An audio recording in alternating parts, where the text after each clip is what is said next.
All right, welcome back everybody to the shop. We've got an exciting episode for you again today. We're really excited that you are here with us. Episode 3. Episode 3. We are right in the middle of constructing the NST. The most famous harp guitar on the internet. Where we left off was we had glued the lining into this, the back rim, and I braced the back. I sprayed some coats on one of the other builds we're working on at the same time. This episode we will be continuing that one, but this one gets to get some work done. Yeah, I'm going to level sand the back rim of this and get it all prepared for the back to glue on. So closing up the box today. We're closing up the box today. Let's take over the world with the harp guitar. Here we go.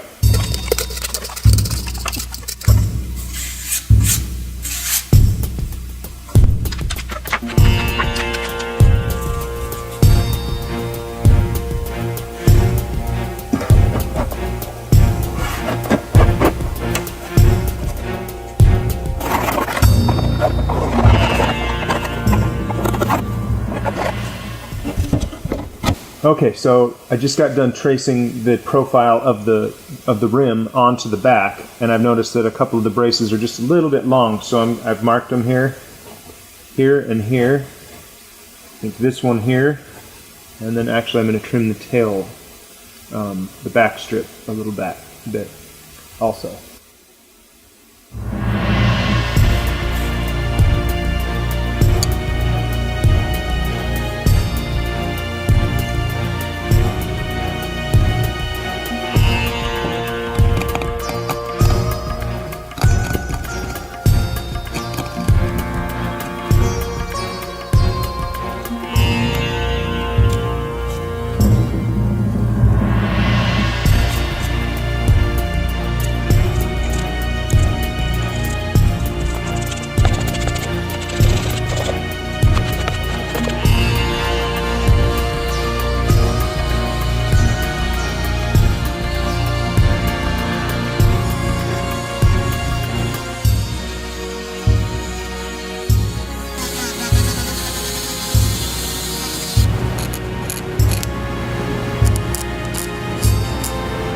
Touch up the braces now with the sandpaper. Make them look pretty.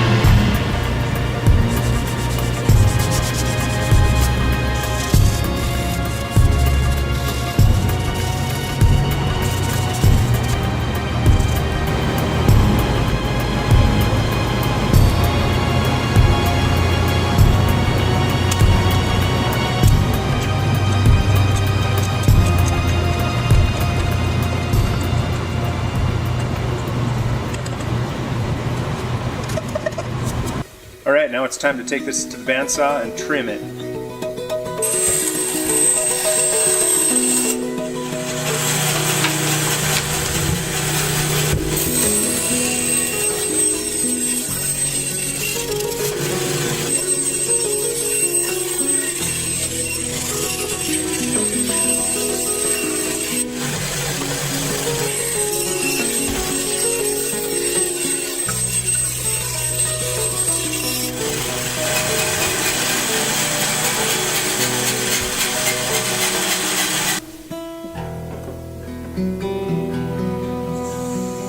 So now I need to trim this inside edge of the rim again on the big disc sander in order to get this to be really smooth, so that the joint from the back to the rim is a nice, perfect flush fit with no gaps.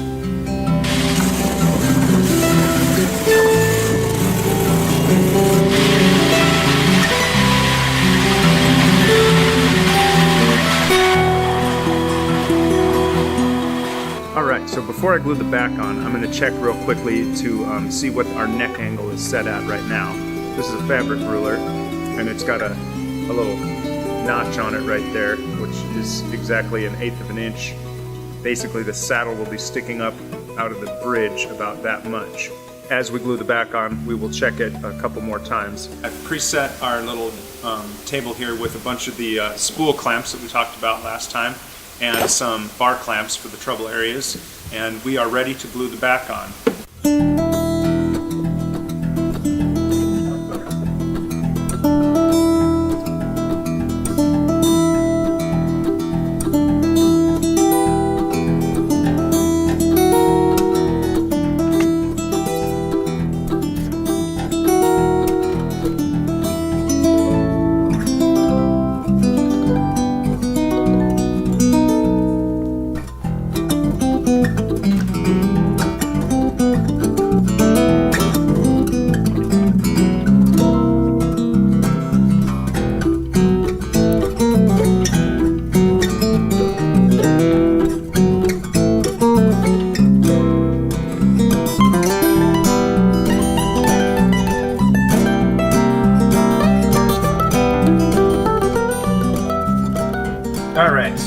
this ST model, which is basically the same model that you've been following along with, but it's a steel string. This one had a couple of drop fills done on the top, and they are totally gone. The little divots that were in there, the open grains that were drop filled, are totally gone and covered up with finish.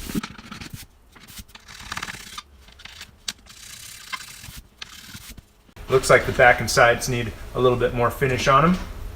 And so I'm going to go ahead and sand this with 400 grit sandpaper and get it back in the spray booth for Dave to spray another coat on.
Coat number 4 going on. Let's hope for no runs.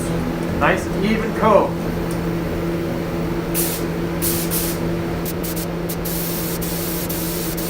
I'm going to take a minute to talk real briefly about another project that we have going. A few months ago, almost a year ago, a good friend of ours, excellent guitarist, jazz guitarist in town, commissioned a gypsy jazz guitar from us. And I was really inspired by that, and since I play mandolin, I decided to go ahead and take it upon myself to develop basically what we're calling a gypsy jazz mandolin as well. So here it is. It's basically a flat top, flat back mandolin, but it's got a pretty extreme arch to the top and back. This one has a Sitka spruce top, some beautiful figured maple back and sides, and a Knudsen-esque type headstock there with our logo in it. I opted to go with an oil finish with this one, so today I'm going to do a little bit of some light sanding to it, and I'm going to get it back in the spray booth, and Dave's going to spray a coat of oil finish. The oil finish is a little bit different kind of finish than we usually use. It soaks into the wood a little bit more. It provides a little bit of an amber color. This one I think has 1, maybe 2 coats on it so far.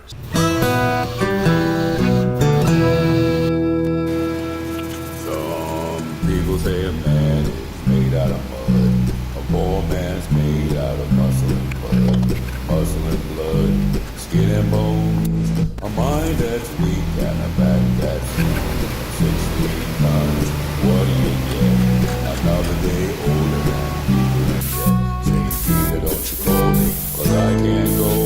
I owe my soul to the company. All right, I think this thing's ready for the spray booth. We're going to do some tongue oils finish to this, which is normally brush applied, but I've been able to have pretty good success with spraying it with the HVLP gun. In order to do that, I'm pretty much just going to hold it. There's a clamp on there I can just grab, but when I start spraying, I get a lot of overspray on my sleeve, so I kind of tied this rag up around my arm.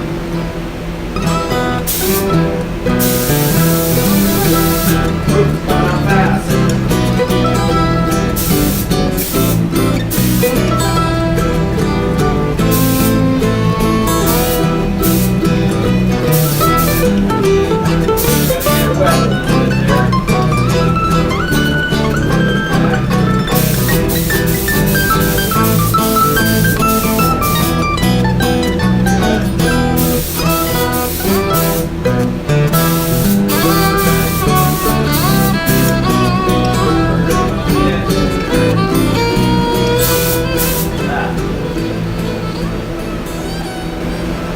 that's it. I really don't want to get a run in this one. And I'm just basically spraying it enough to get it evenly wet. It's coming out of the gun pretty fast, but go on thin, lots of coats, be patient, and it'll turn out nice. Hey, Leon stopped by the shop today, and you can check out his stuff at the Friends of the Guitar Hour on Facebook. Leon's one of our favorite guys. He's an amazing classical guitarist, a regional instructor. I started all the programs at all the colleges in the area. This is the Hauser? Yeah, I'll tell you the story about this guitar. I was studying with Albert, and this little short, kind of dark-skinned guy comes in with an electrical cord with a bulb, and he loosens the string from Albert's guitar and sticks the bulb down inside. And I'm curious as hell. And he was checking out all the bracing and measuring and looking and seeing as much as he could see on that 39 guitar. On that 39, the Hauser. The Hauser, which everybody knew was a famous guitar. So you were actually there. I was there when this guitar was. Velasquez was actually measuring the Hauser. Yes, I was. Wow. At 10. And then later, Velasquez built this guitar based on all those specifications. Right, but this wasn't the first one. The first one came out in 56. The first one came out in 1957.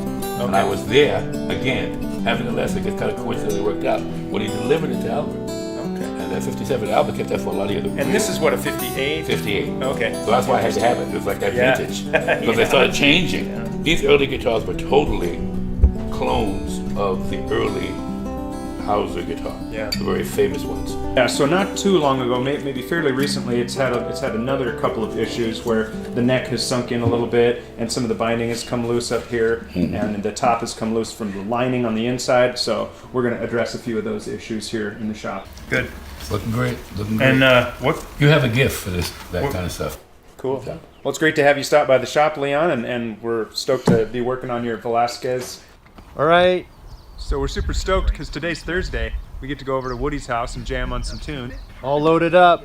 Maybe do some picking tonight. Hopefully we capture some footage of the tunes.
I didn't know there was. I ended up on the half verse. You slid right into there. No, I just ended up on the half verse. I guess I'll just end it here. I think you trapped me on that one. I did. Well done. I got all the hooks slick in my mouth. Good ideas. Roly poly.